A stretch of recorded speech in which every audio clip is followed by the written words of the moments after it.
Welcome to this virtual journey to Palestine, also known as the West Bank.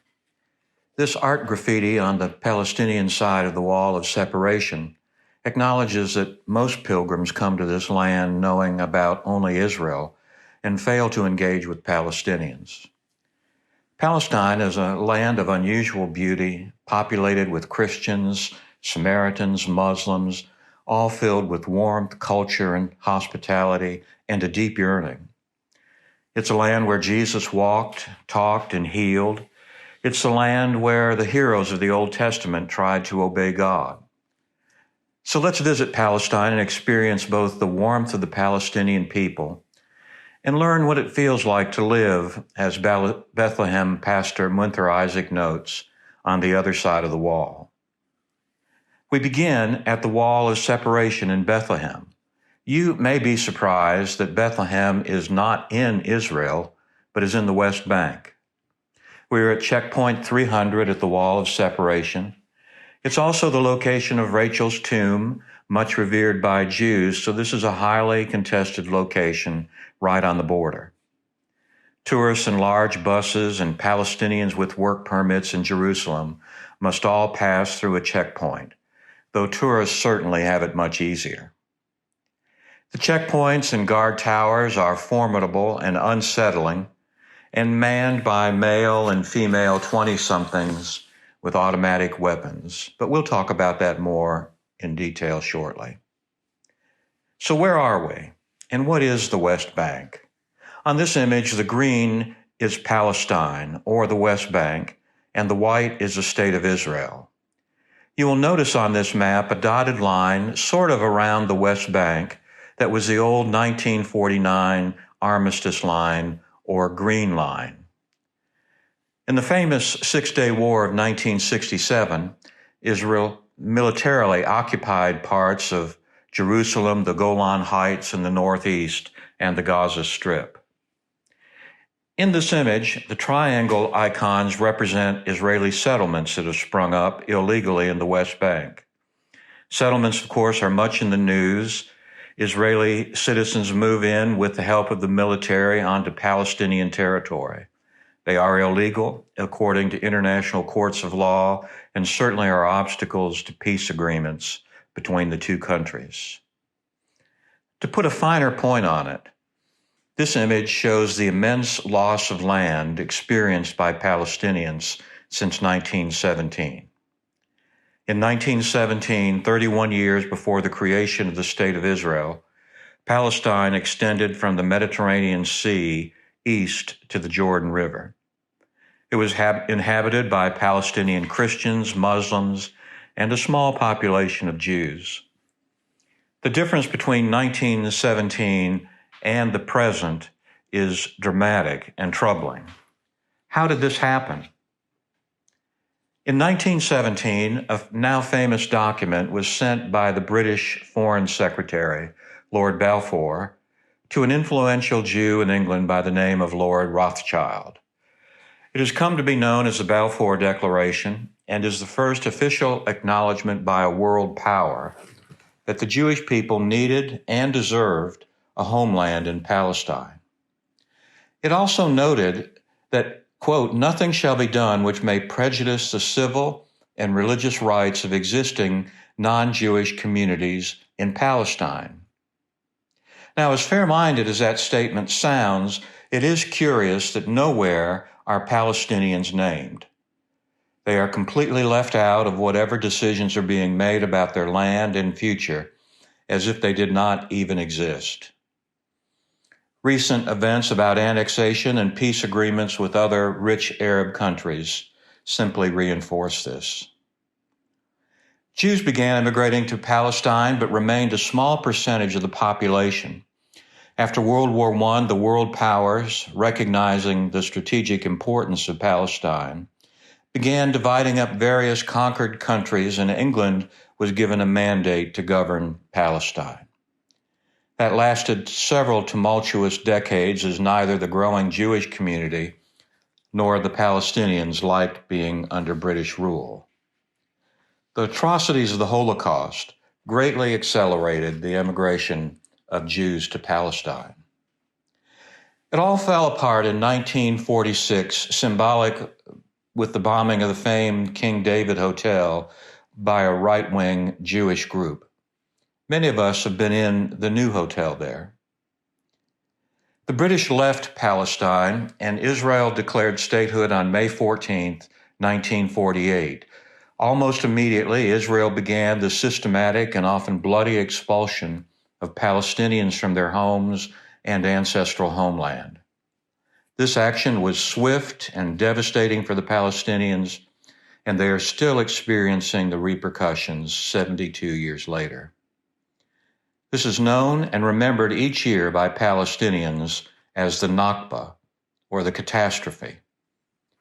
All the black dots in yellow on this image represent Palestinian villages that were evacuated or destroyed. In many cases, Israelis moved into Palestinian homes and villages shortly after the Nakba began. I have personally talked to people who can tell me where their home is, though now inhabited by Israeli families. 800,000 Palestinians became refugees, and Palestine lost 78% of their historic land. Well, where did they go? Many believed that they would be able to return, so they left with the clothes on their back and whatever they could stuff in a bag. They locked the doors on their home, put the keys in their pocket, fully expecting one day soon they would be able to come back to their homes and to their lands. The images and the stories are heartbreaking.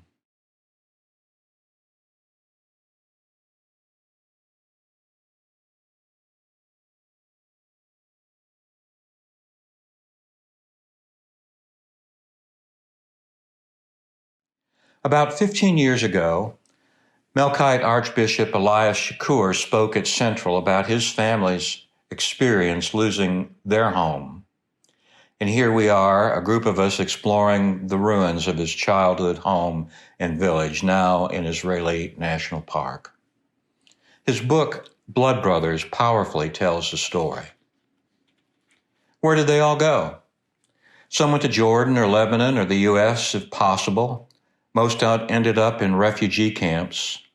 800,000 men, women, and children. As you can see on this map with the red dots, 72 years later, they are still living in refugee camps. There are currently in existence 58 Palestinian refugee camps housing nearly 5 million people. Dr. Mitri Raheb, who a number of us have had the privilege of hearing, notes that the West Bank is like Swiss cheese, with the Israelis getting the cheese and the Palestinians the holes. This map bears that out. Notice the small patches of brown completely disconnected from other Palestinian communities, intentionally so by the State of Israel. It's no wonder that the key is a powerful Palestinian symbol that one day they will be allowed to return to their homes and to their land. In Bethlehem, the birthplace of the Prince of Peace, there are 3 refugee camps. This is the entrance to Ida, or a keyhole with the key on top. Lindy and I have been to 2 of the camps. There are too many people on too little land. There are approximately 5,000 persons in this camp living on 0.027 square miles of land. Infrastructure is unreliable, medical care and education is insufficient. Despite this, a visit to one of these refugee camps reveals nonprofit and church groups working with local Palestinians to bring hope, much-needed facilities, and emotional care. And there you will experience the depth of Palestinian hospitality. These are under the jurisdiction of the United Nations. A gigantic wall daily reminds them that they are prisoners on their own land. This part of the wall in Bethlehem, built on Palestinian land, separates each refugee camp from a settlement in Jerusalem. It is commonly thought that the wall was built to keep Palestinians out, which is partly true. However, now it is widely acknowledged that it is an Israeli land grab, as 85% of the wall was built on Palestinian land. Mobility and travel in the West Bank are severely restricted. 4 out of every 5 Palestinians have never known anything but occupation. Back at the original map, you can see from this map the intrusion of settlements, the triangle icons, into Bethlehem and East Jerusalem. They are illegal, according to international law, but they continue to be built. The paper, The Times of Israel, reported a 3% growth of settlers in 2019, well above Israel's own growth rate.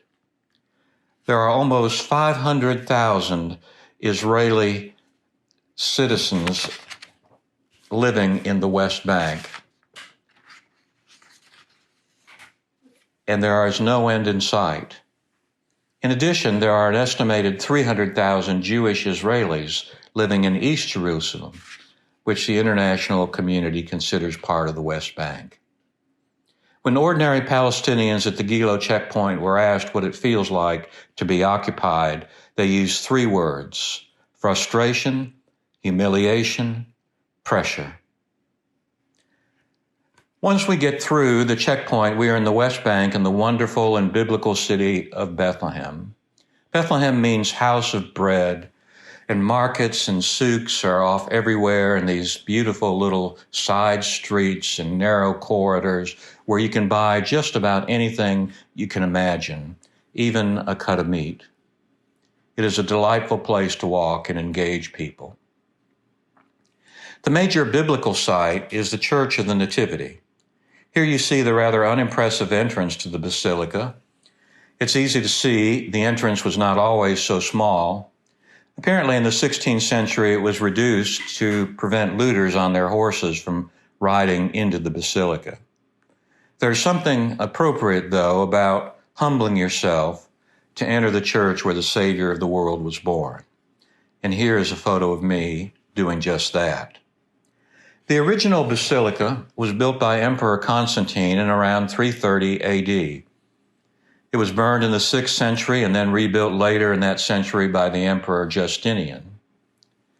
What you see when you get in this beautiful basilica that dates from the 6th century, built over the 4th century church, which was built over the cave where Jesus was born.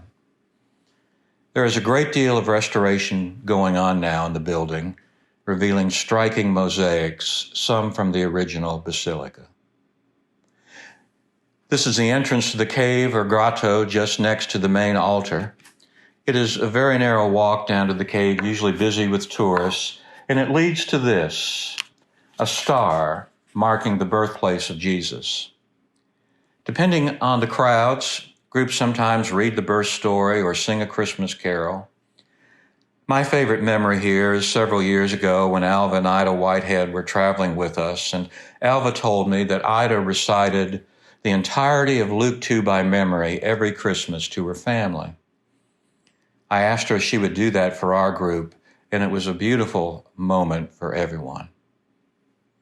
Shepherds watching their flocks by night is recalled with this view over the fields where shepherds can still be seen with their sheep and goats. One of my Palestinian Christian friends, Usama Nicola, is pointing this out to some in our group. He is also noting the growing Israeli settlement on the right, advancing toward Bethlehem. The elephant in the room for tourists in Bethlehem and all over the West Bank is this wall of separation. Bethlehem, as I noted, is not in Israel, but in the West Bank. The wall was begun after the Second Intifada, or uprising, in the early 2000s. 85% of the wall was built not on the Israeli side of the border, but inside the Palestinian border. It can be as wide as 9 feet and as high as 26 feet. In its various forms, it will eventually be about 400 to 500 miles long. Dr. Munther Isaac, pastor of Christmas Lutheran Church in Bethlehem, writes, "Walls are meant to divide and separate.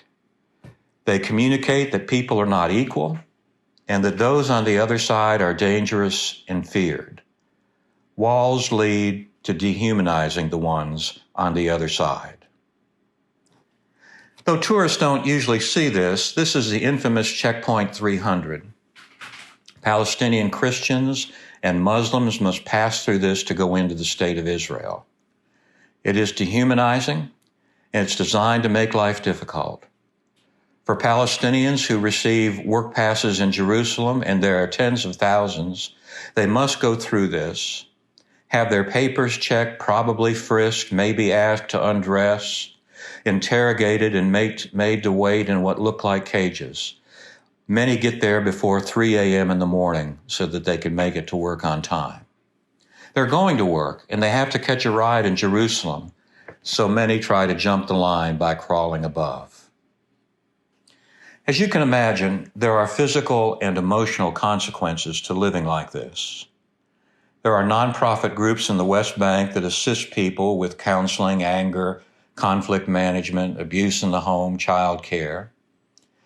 I like to take groups to We Am, one such organization where my friend Usama Nicola and others feed us a delicious Palestinian meal, explain their mission, and give us a sense what the issues are for local people on the ground. The nonprofit group I was involved with, Pilgrims of Ibilene, that supported Elias Shakur, helped with the building of a grass playground, almost unheard of for the children of Bethlehem. You can see it is adjacent to the wall, guard towers, and the Israeli Defense Force. One can only imagine what growing up in conditions like this does to children and families. The water gun on the top of the wall looks over the playground and is controlled by Israeli guards.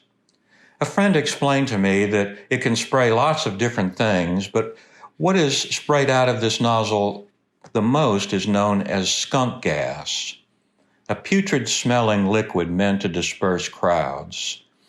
It is used on unarmed protesters and sprayed across the children and stays on their clothes and their bodies for days and days, and sadly, it's produced in the United States.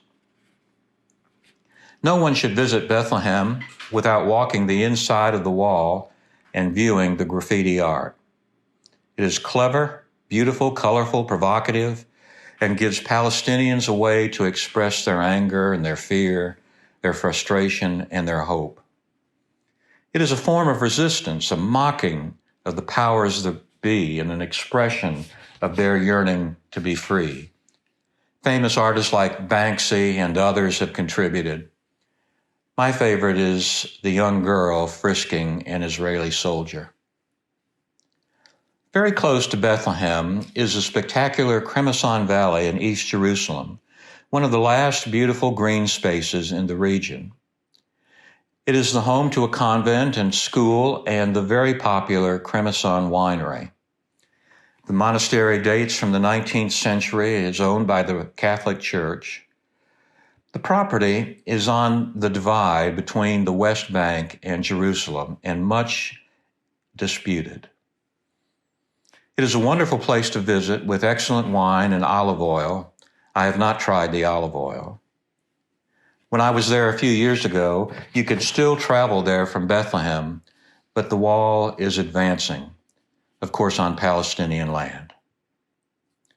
Not far from Bethlehem, on a beautiful hilltop, is a farm and environmental center called the Tent of Nations.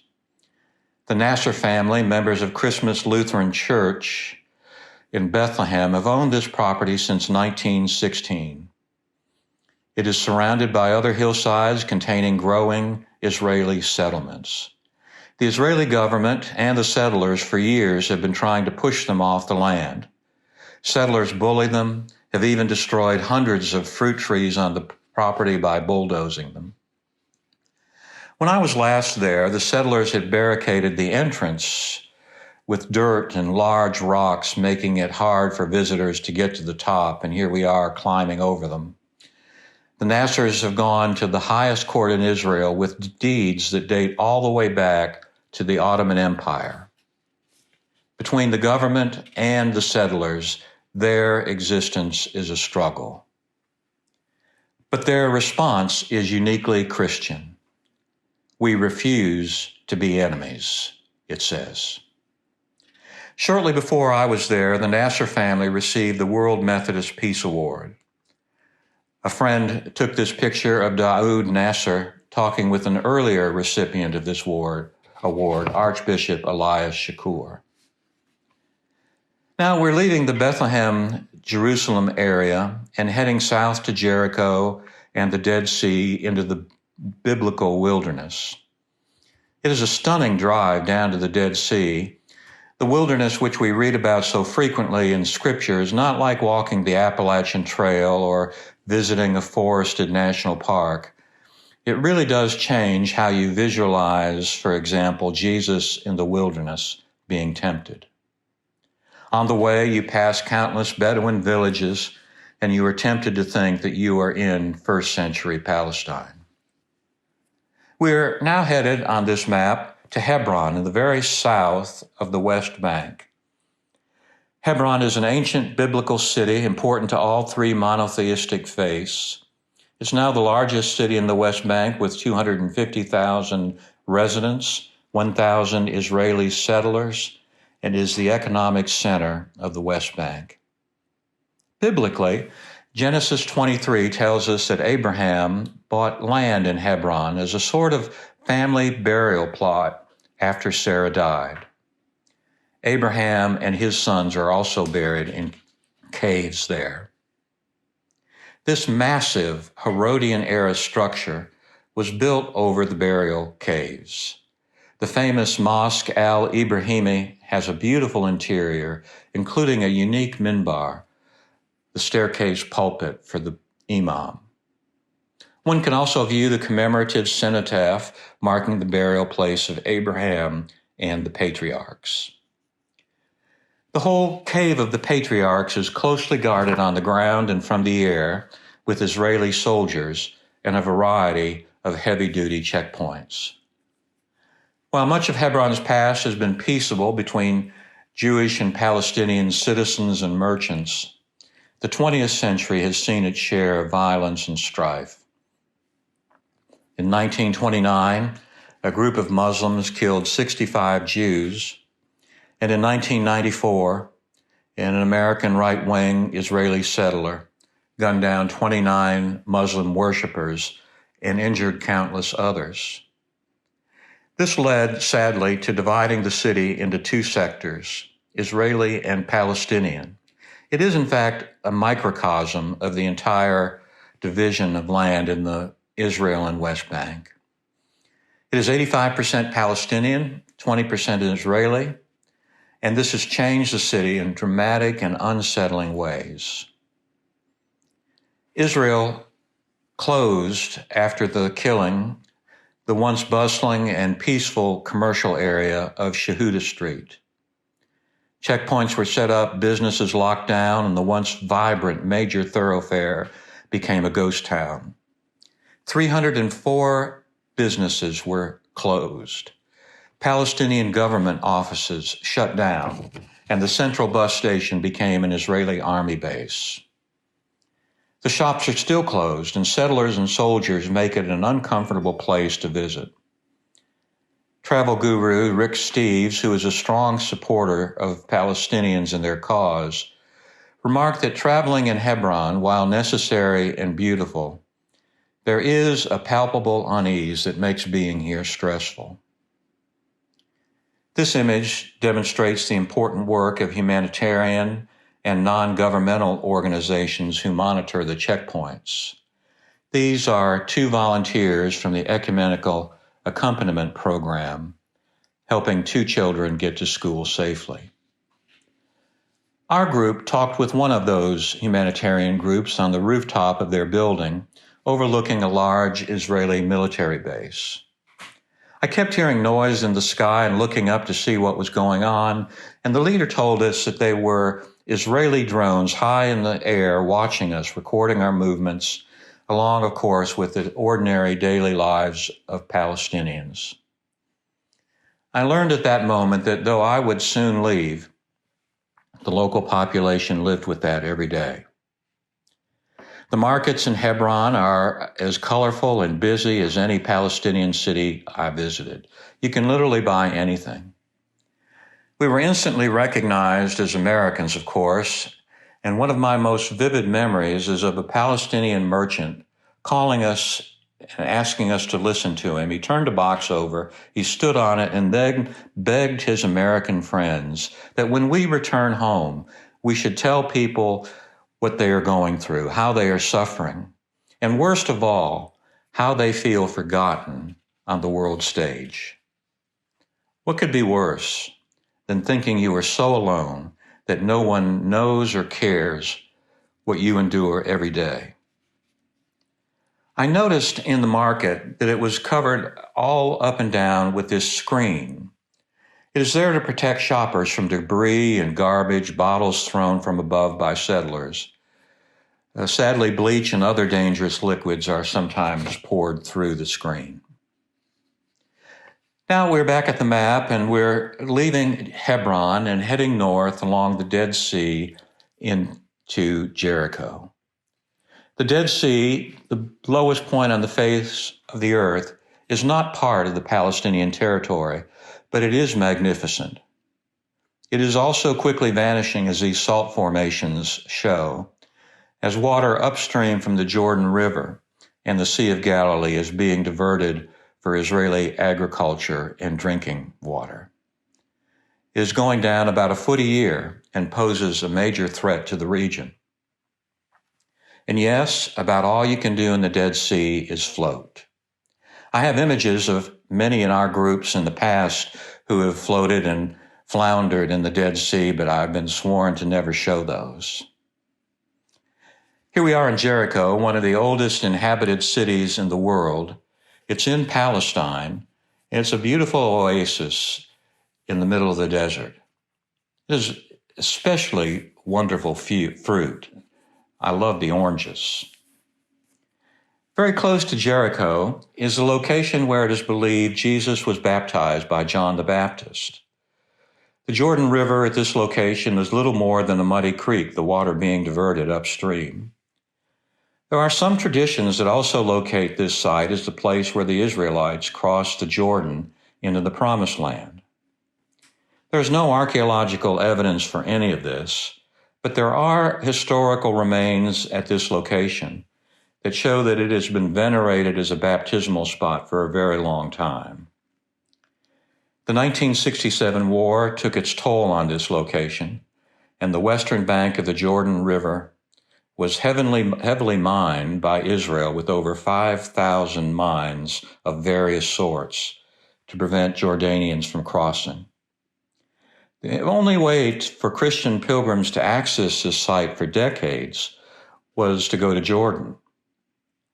Pope Paul II held a private worship service at this site in 2000, spurring Israel to reopen the site, hoping to attract Christian pilgrims.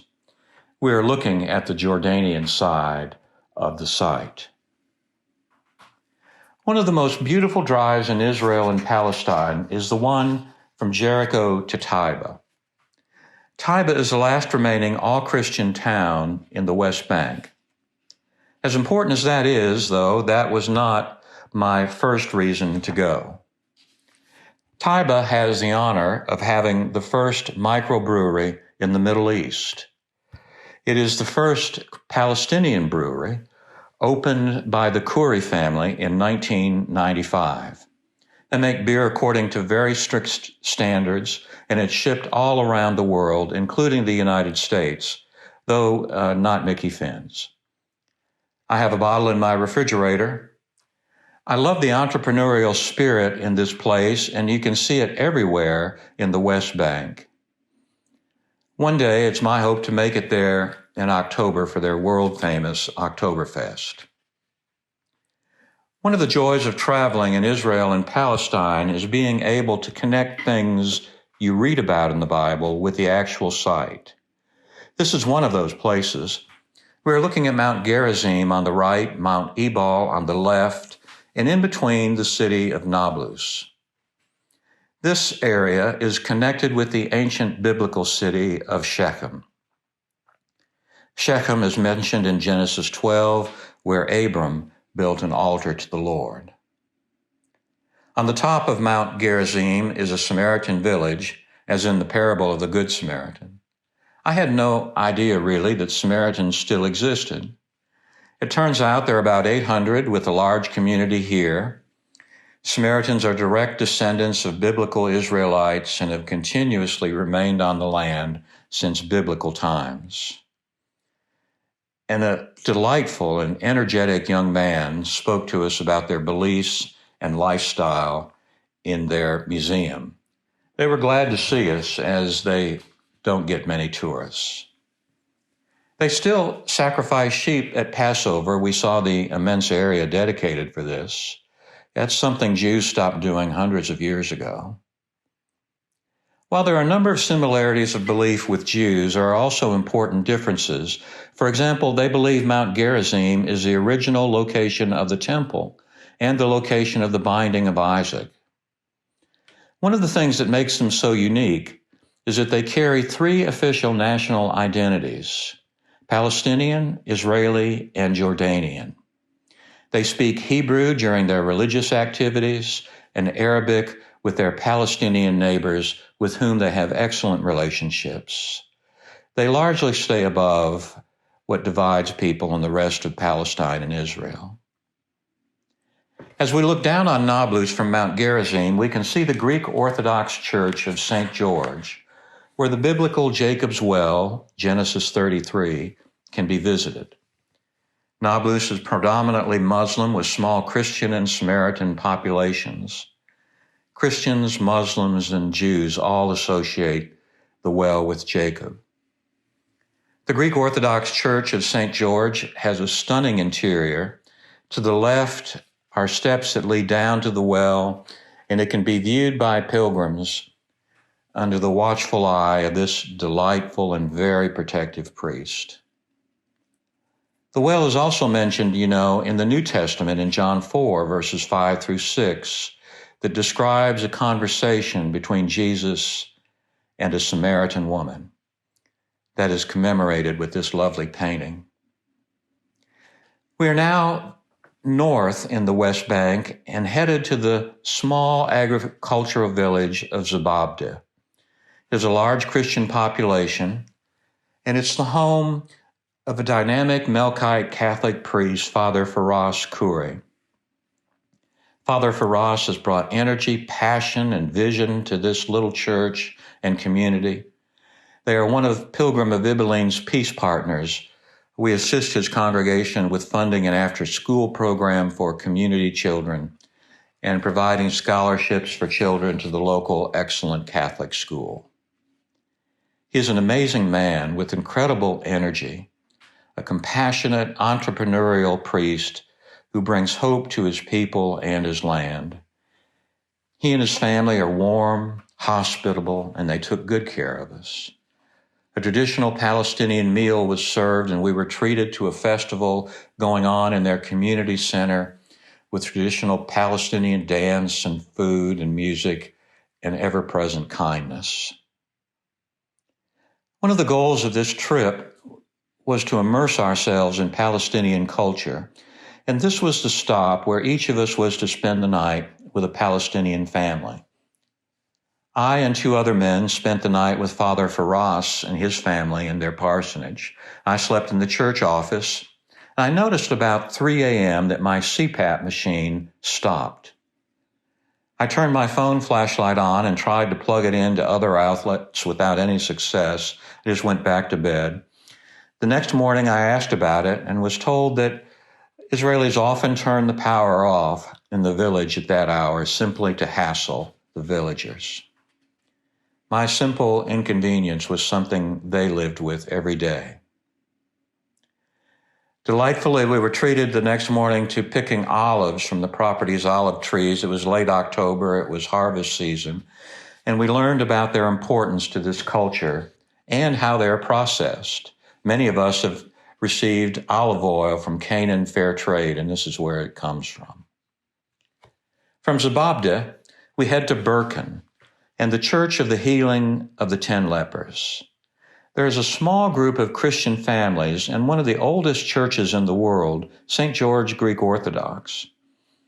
This little-known church is considered the 5th oldest Christian holy place and the 3rd oldest church in the world. It marks a spot where Jesus healed the 10 lepers, Luke 17, verses 11 through 19.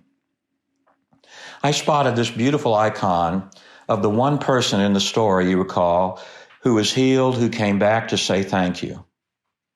Of course, it was one of those dreaded outsiders in Jesus' time, a Samaritan. The story was alive for me again. Leaving Birken, we head to Jenin, where we will cross the notoriously difficult checkpoint, Jalama, going back into the state of Israel.